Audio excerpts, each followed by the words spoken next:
주시는 말씀을 복음 신앙을 위한 협력자라는 말씀으로 제목을 잡았습니다. 지난 여름 너무나 더웠죠. 지구온난화로 말미암아 너무나 뜨거운 여름을 보내야 했습니다. 역사상 가장 뜨거웠던 찜통 여름으로 아마 기억하실 것입니다. 그런데 올 겨울은 좀 편안할까 생각했더니 무꼬리가 길어지는 것을 보니까 겨울이 춥다 그런 뉴스를 보면서 역사상으로 무꼬리가 길어지면은요 춥다면서요. 사실일지 아닌지 모르겠습니다만 올겨울 또 어떤 추위가 닥칠지 걱정이 되기도 합니다. 지금 세상 돌아가는 일들을 생각해 보면은 정말 앞으로 어떻게 살아야 할 것인가 두려운 생각이 듭니다. 나라 경제는 저성장의 늪에 빠져 있다고 그러죠. 또 청년들은 실질 청년 실업률 20%를 넘나들다고 하는 얘기를 들으면서 우리 청년들 자녀들의 미래에 먹구름이 드리워져 있는 것 같아서 안타깝습니다. 그런가 하면 세계 경제도 결코 녹록치 않습니다. 미중무역 분쟁의 불똥이 어디로 튈지 전 세계가 전전긍긍하고 있습니다. 그러나 그런 모든 염려에도 불구하고 오늘 본문의 말씀에 나오는 빌립보서 그리고 사도 바울이 감옥에서 쓴 편지가 빌립보서입니다. 그 빌립보 교인들과 사도 바울이 겪었던 그 어려움과는 오늘 우리가 겪는 어려움은 비교가 되지 않는 어려움이라고 할 수 있습니다. 왜냐하면 그들은 당시 예수 믿는다는 이유로 체포되면 처형됐거든요. 그런 위기 속에서 그들이 복음을 위하여 같이 협력하고 함께 참여하고 은혜를 위하여 그들이 헌신했던 그 모습을 보면서 지금 외부의 박해와 내부의 성도들 간의 불화로 말미암아 어려움을 겪고 있던 이 빌립보 교회, 유대인들 가운데 예수 믿는 사람들이 있었거든요. 근데 유대주의자들이 나타나서 율법을 다시 지켜야 된다, 믿음으로는 안 된다, 그렇게 하면서 내부적 교리적 혼란을 일으키고 있는 그런 상황 속에서 빌립보 교회는 그야말로 내후외환의 어려움을 겪고 있었습니다. 그렇지만 빌립보서 전체를 우리가 읽다 보면은 깜짝 놀랄 단어들을 많이 발견하게 되는데 기쁨이라는 단어입니다. 기쁨과 즐거움 이런 단어들이 무려 이 4장밖에 안 되는 짧은 말씀 속에 16번이나 등장하는 것을 봅니다. 그래서 주석가들은 이 빌립보서의 제목을 기쁨의 편지 이렇게 부르기도 합니다.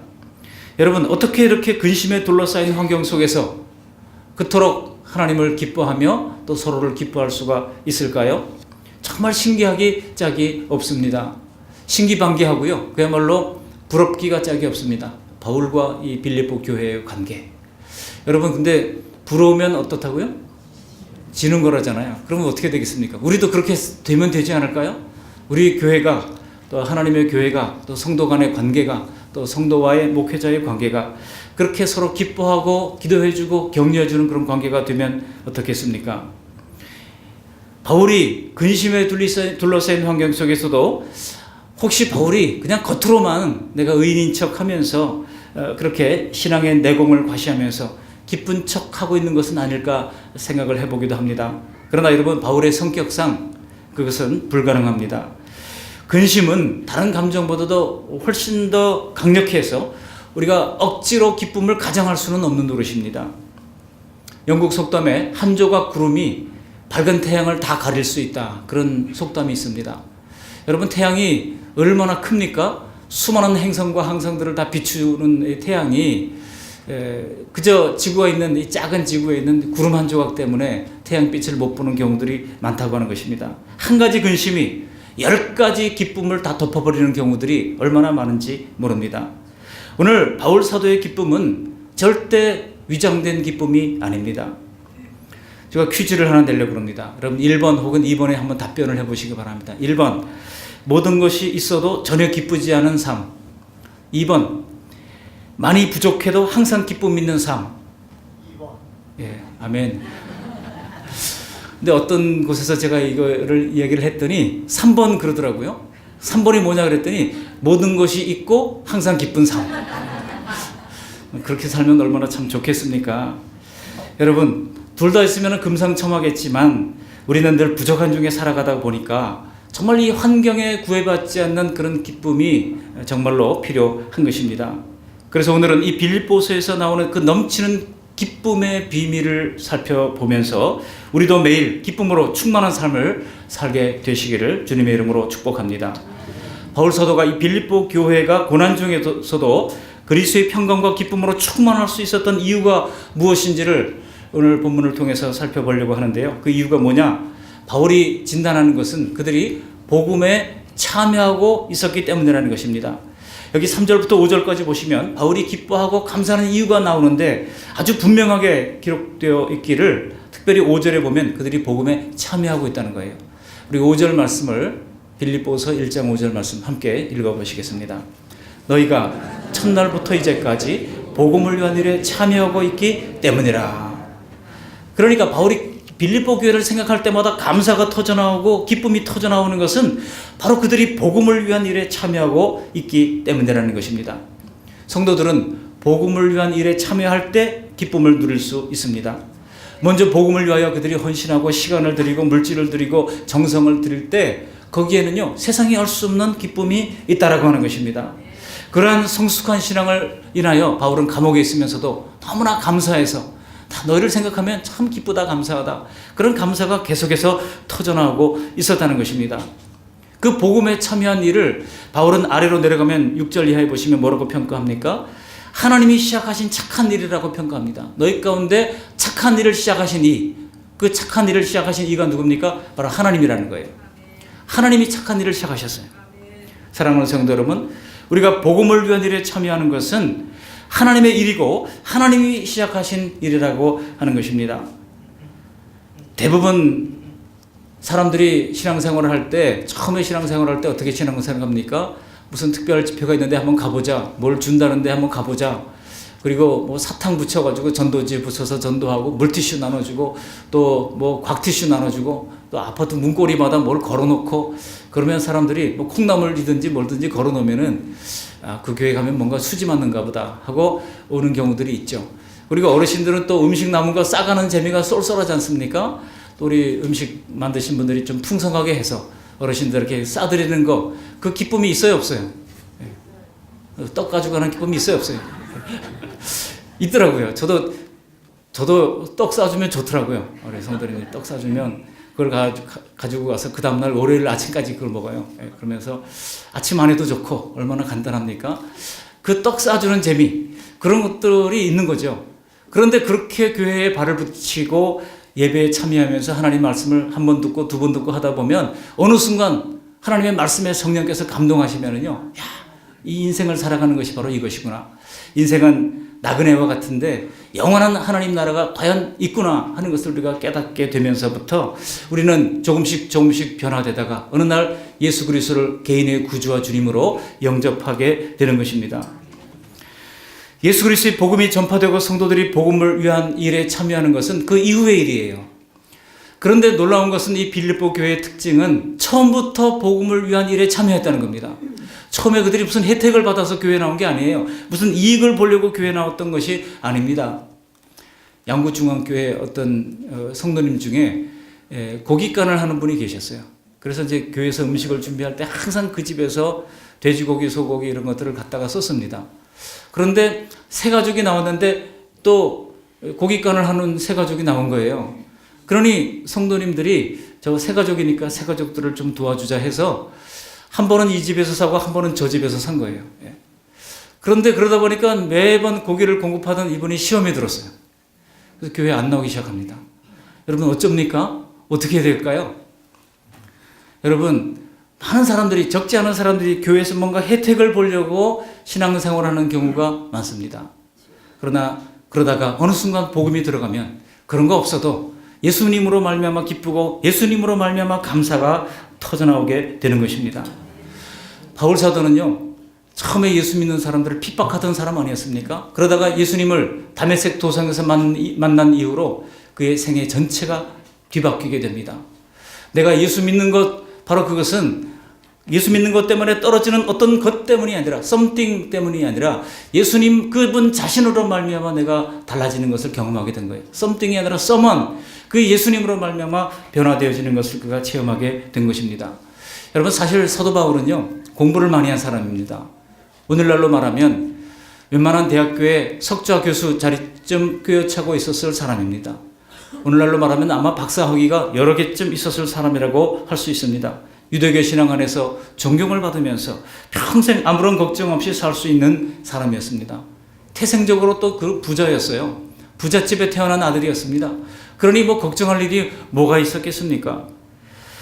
그가 복음을 위하여 변론하다가 이렇게 춥고 축축하고 더러운 이 로마 감옥 밑바닥에 앉아 있을 이유가 하등 없는 사람이었습니다. 사실 바울은 30년 동안 유대교 신앙을 최고의 가치로 알았던 사람입니다. 유대교 안에서도 인정받는 지위에 오르기 위하여 그가 최선을 다하며 야심차게 달렸던 사람이었습니다. 그러나 그때 바울이 되기 전 이 사울의 모습은 어땠습니까? 사도행전 9장 1절에 보시면 이 당시의 바울의 모습이 살기등등했다고 기록하고 있습니다. 그렇게 살기등등하던 바울이 다메섹으로 가는 길에 하늘로부터 부르심을 받고 나서 그가 양처럼 온순해졌습니다. 그리고 이방인에게 복음을 증거하는 증인의 삶을 살기 위하여 자신이 가졌던 그 모든 특권과 기득권을 내려놓고 마치 그런 모든 것들을 배설물처럼 여겼다고 말씀하고 있는 것입니다. 우리도 진정으로 복음의 비밀을 알고 구원을 확신하게 되면 지금까지 살아왔던 모든 삶의 방식들을 완전히 내던질 수가 있는 것입니다. 그래서 바울 사도는 하나님이 아들을 보내셔서 열어놓으신 그 십자가의 구원과 그 길을 알리는 일에 자신의 생애를 걸었던 겁니다. 여러분, 바울은 지금 빌립보 교회를 세우고, 빌립보 교회는 바울에 의해서 세워진 교회입니다. 처음에 기도하다가 그 강가에서 누구를 만나요? 자주장사 루디아를 만나잖아요. 그리고 그가 또 전도했던 사람이 있죠. 빌립보에서 전도하다가 체포되어서 감옥에 갇혀 있다가 하나님께서 옥문을 열어주시니까 간수가 죄수들이 다 탈출한 줄 알고 자결을 하려고 그럴 때 우리가 다 여기 있다, 칼을 손에 내려놓으라, 그렇게 얘기하면서 그 빌립보 감옥의 간수가 큰 두려움에 사로잡히면서 바울에게 엎드려 절하면서 우리가 어떻게 하여야 구원을 얻을 수 있으리까 질문할 때에, 여러분 사도행전 16장 31절 보시면 뭐라고 바울이 얘기합니까? 주 예수를 믿으라, 그리하면 너와 내 집이 구원을 얻으리라. 너와 내 집이라고 말할 때 그 집은 하우스가 아닙니다. 영어 성경에 보면 하우스 홀드라고 되어 있어요. 그것은 가족들을 얘기, 뭐 건물이 뭐 구원을 얻는 거 아니잖아요. 그러니까 주 예수를 믿으면 너와 내 가족들이 다 구원을 얻게 된다. 여러분, 아직도 예수 믿지 않는 가족을 둔 사람들 염려하지 마시고 기도하시기 바랍니다. 하나님의 때에 하나님께서 다 구원해 주신다고 하는 믿음을 가지고 그들을 구원하기 위하여 날마다 하나님 앞에 부르짖어 기도할 수 있기를 바랍니다. 그렇게 두 가정 전도한 게 바울의 빌립보 사역의 전부였어요. 근데 놀라운 것은요, 그 이후로 빌립보 교회가 자생적으로 튼튼하게 성장하기 시작했습니다. 바울이 빌립보 교회에 계속 있었던 거 아니잖아요. 바울은 순회 사역자였습니다. 순회 사역자. 이곳 있다가 저곳 가고 저곳 있다가 또 다른 곳으로 가고, 이것을 소위 아이티너리 미셔너리라고 얘기하는데요. 요즘도 선교사님들 가운데 비자가 안 나오니까 인방파 선교사님이라고 하는 것이 있어요. 왜냐하면 비자를 안 내주니까, 기독교 선교사로는 비자를 안 내주니까 인도에 6개월이 가 있다가 방글라데시에 한 3개월 가 있다가 파키스탄에 한 또 몇 개월 가 있다가 계속 돌아다니는 거예요. 계속. 내가 다시 돌아올 때까지 이렇게 하고 있어 하고 현지인들을 세워놓고 인도, 방글라데시, 파키스탄 계속 돌아다니는 이 선교사님을 인방파 선교사님 이렇게 얘기를 하기도 합니다. 바울이 그런 모습이었어요. 그러니까 빌립보 교회에 바울이 계속 주저앉아 있지 않았어요. 그런데도 놀라운 것은 여기 1절에 보시면 바울이 이 편지를 보내는 수신자가 누군지를 기록하고 있습니다. 우리 1절 말씀 다시 한번 읽어보시겠습니다.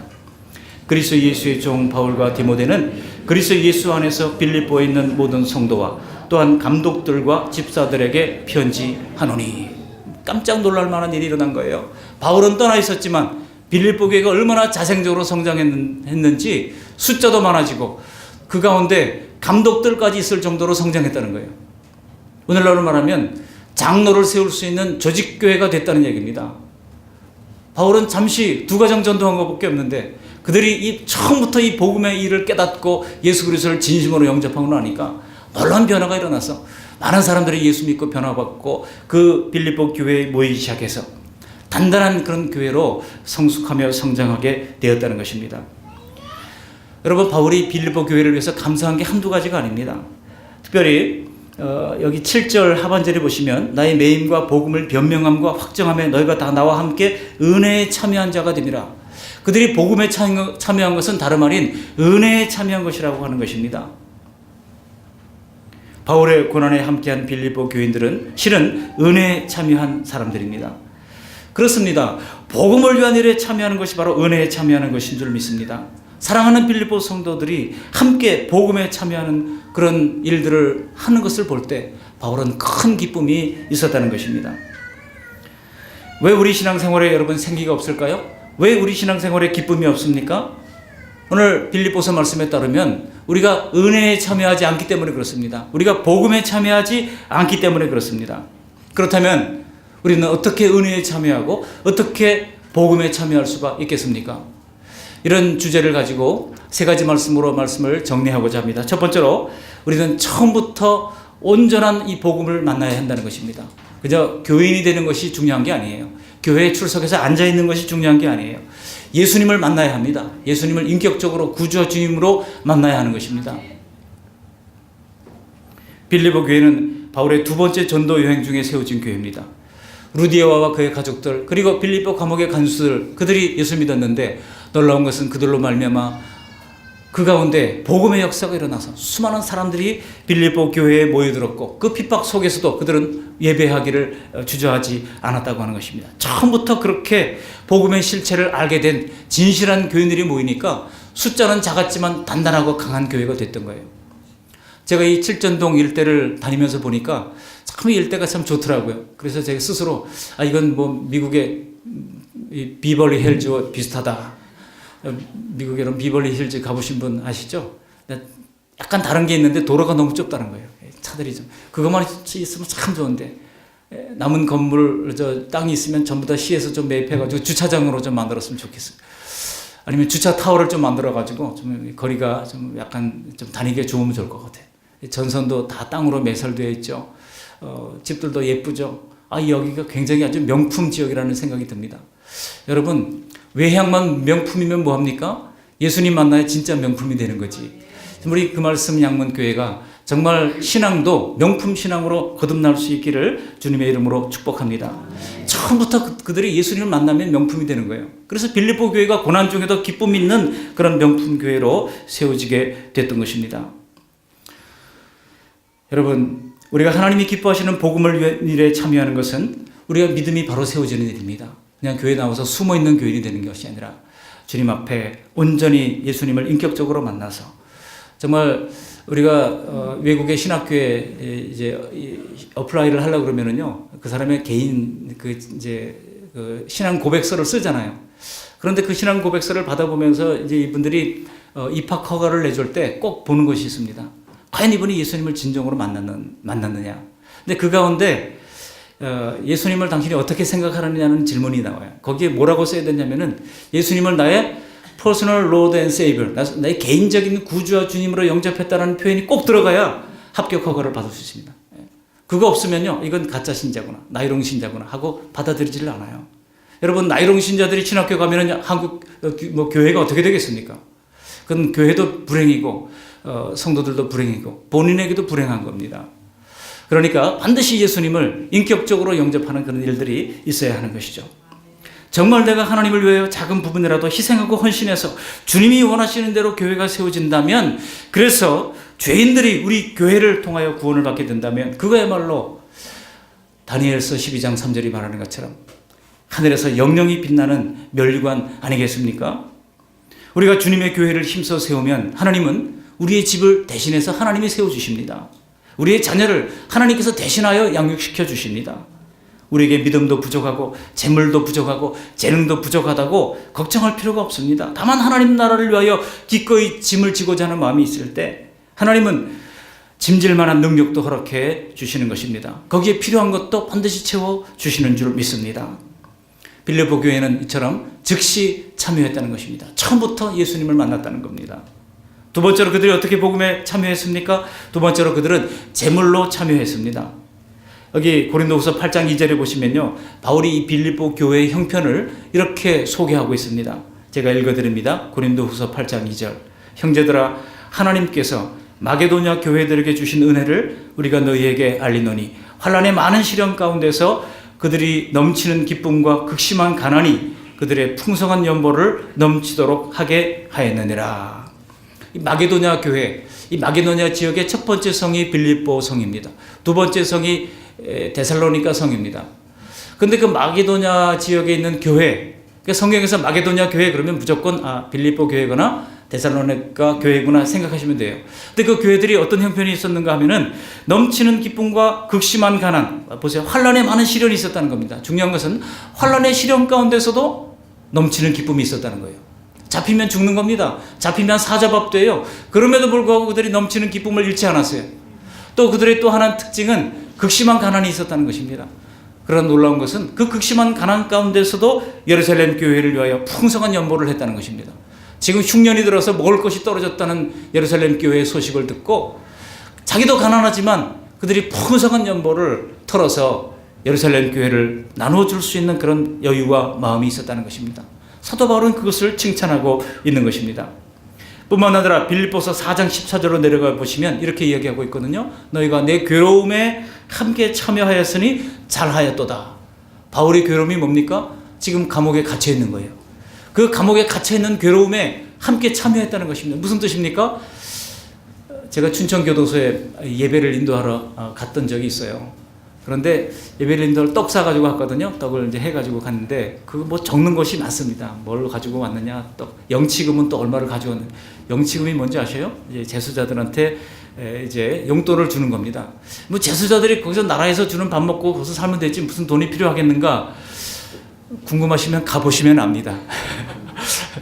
영치금이 필요해요.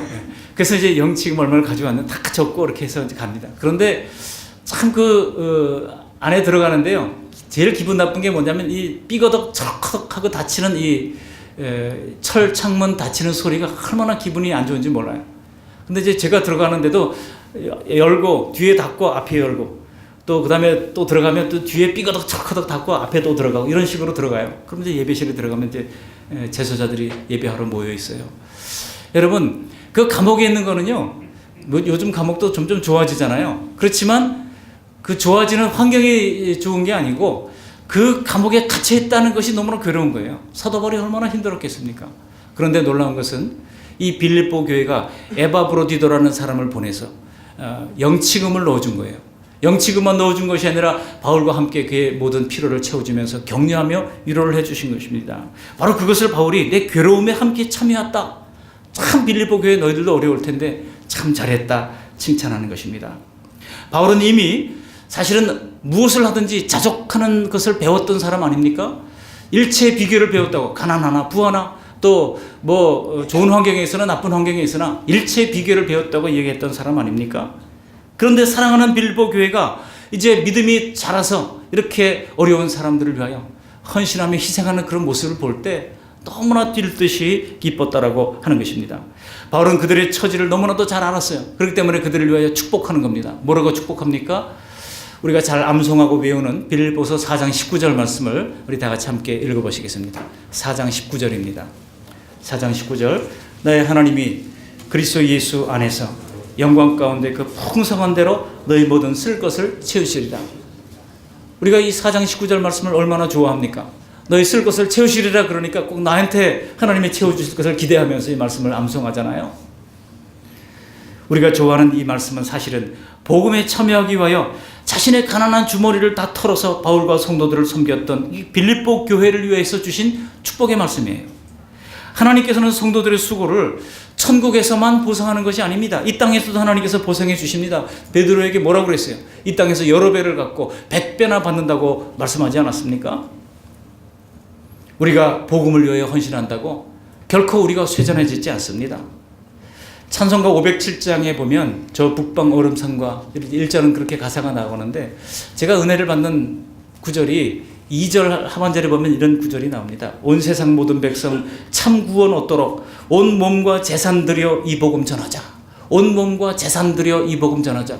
여러분 이 가사에 은혜를 받았던 우리의 믿음의 선조들이 열심히 교회 세우고 열심히 전도해가지고 한국교회가 불과 130여 년 만에 이렇게 전 세계 세 번째로 많은 선교사를 파송하는 선교 대국이 된 거 아니겠습니까? 누군가 희생했습니다. 누군가 헌신했습니다. 누군가 눈물로 기도하면서 그 눈물로 강단을 적셨던 것입니다. 여러분 이것은 우리가 신앙생활할 때 이 재물 문제 이것은 반드시 넘고 가야 할 산이라고 할 수 있습니다. 하나님이 나의 주인이신지 돈이 나의 주인인지 반드시 하나님은 확증하게 하시는 것입니다.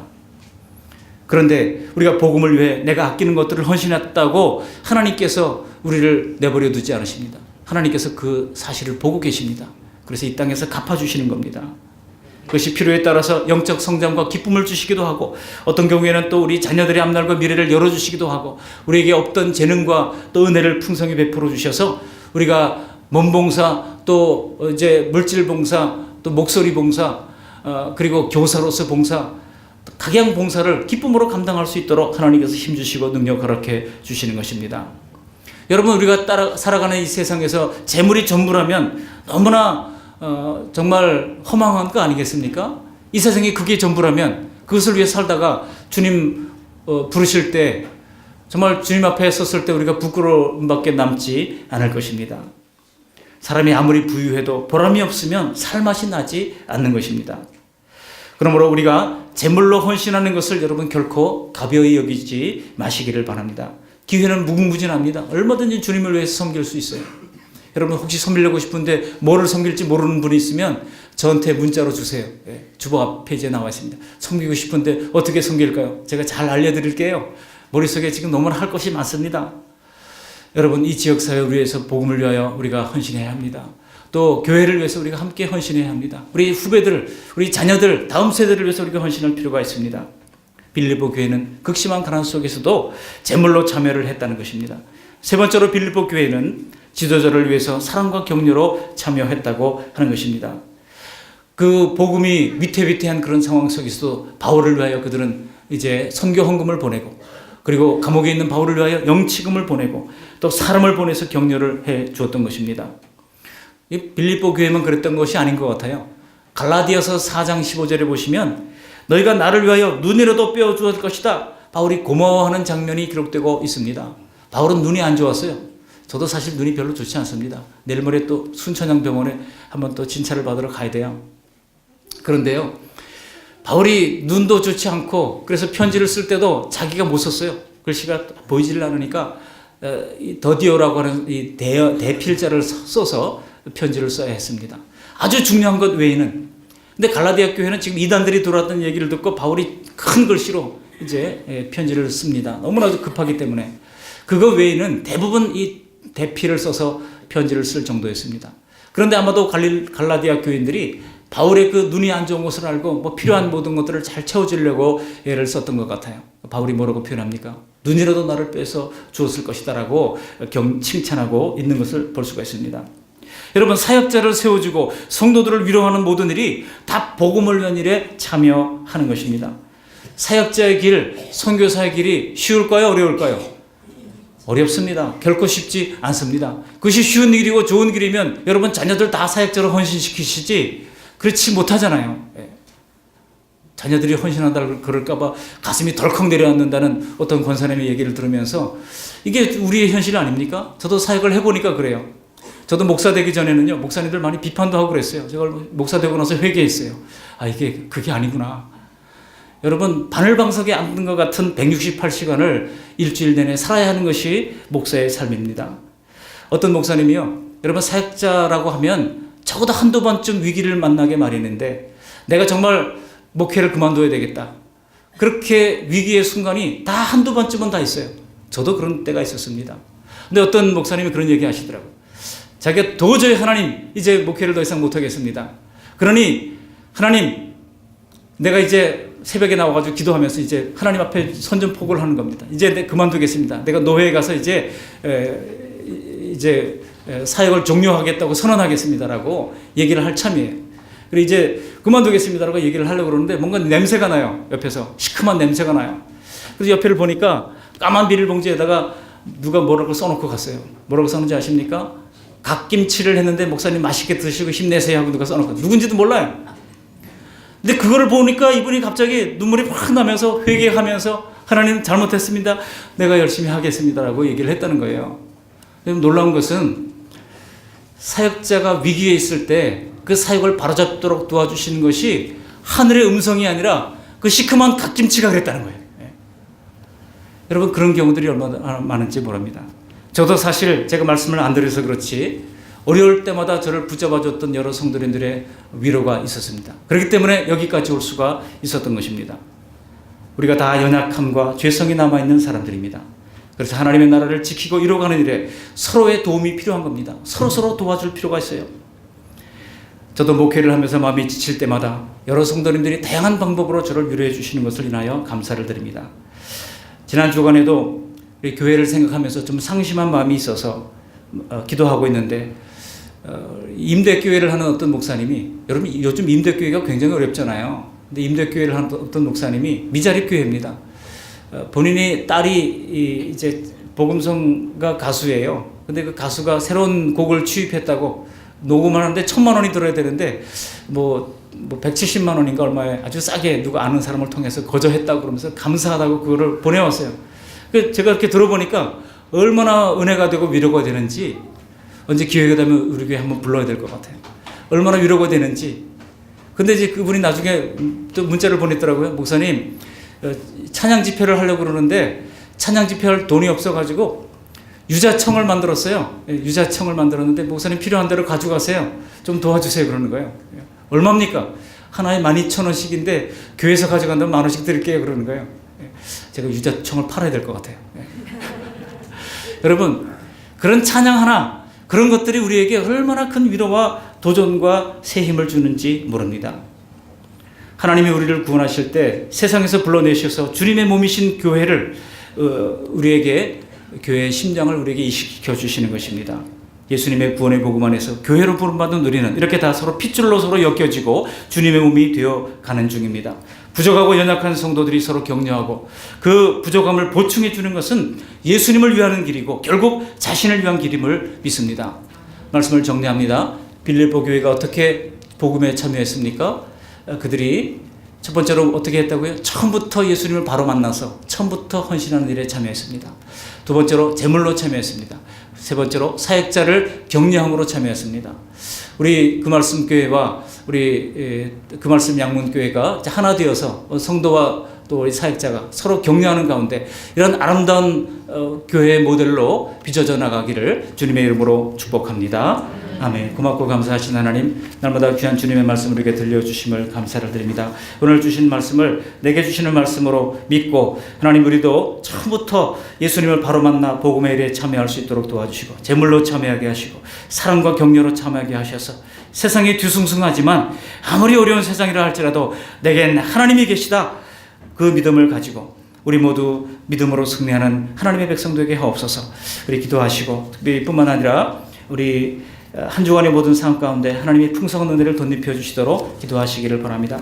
지난번 하나님의 부름받은 우리 이상석 성도님의 우리 어머님 또 가족들이 참여를 했습니다. 하나님께서 사람이 할 수 없는 위로, 하나님의 풍성한 위로를 덧입혀 주시도록 기도하시기를 바랍니다. 그리고 교회가 든든히 설 수 있도록 또 우리 공동의회 가운데 모든 진행이 순적하도록 다 같이 합심해서 기도하겠습니다. 고맙고 감사하신 하나님, 날마다 귀한 주님의 말씀 들려주셔서 감사를 드립니다. 이 말씀을 내게 주시는 말씀으로